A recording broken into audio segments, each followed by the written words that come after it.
I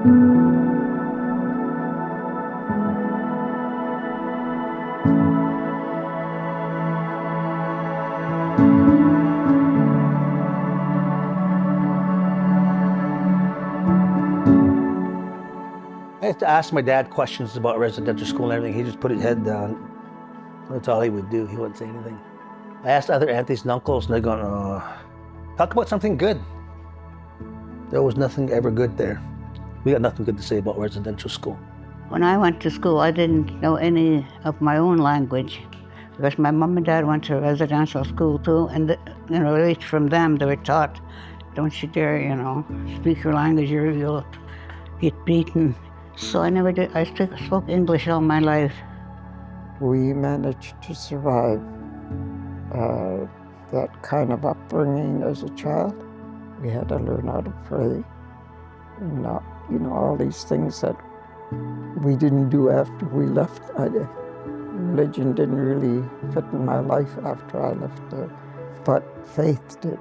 Oh gosh, it would be so beautiful to have our own, because of the experiences that I had in school. They took me away from my community, took me away from my mom and dad. What I've experienced, the education system has failed our people.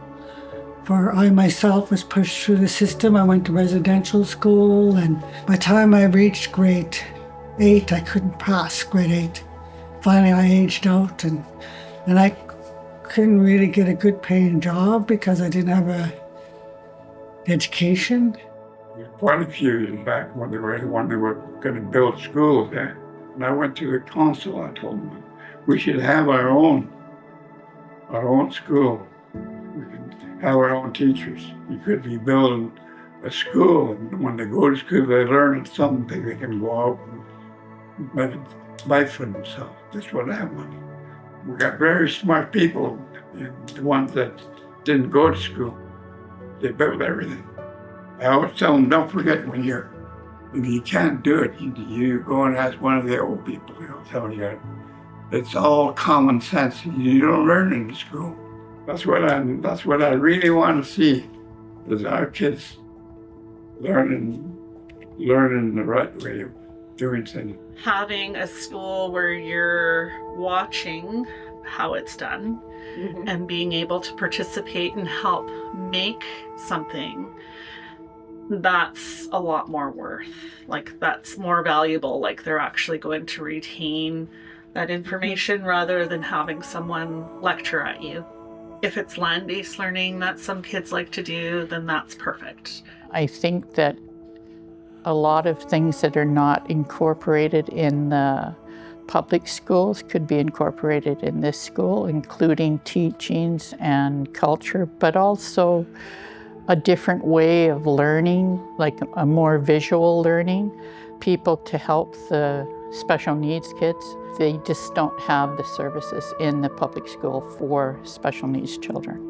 No uniforms. It takes too much away from who we are to put us all in one category, and we all know that we're all from different families. I think they all need to learn that if you make, when you get your check, the bills come first and then food comes last.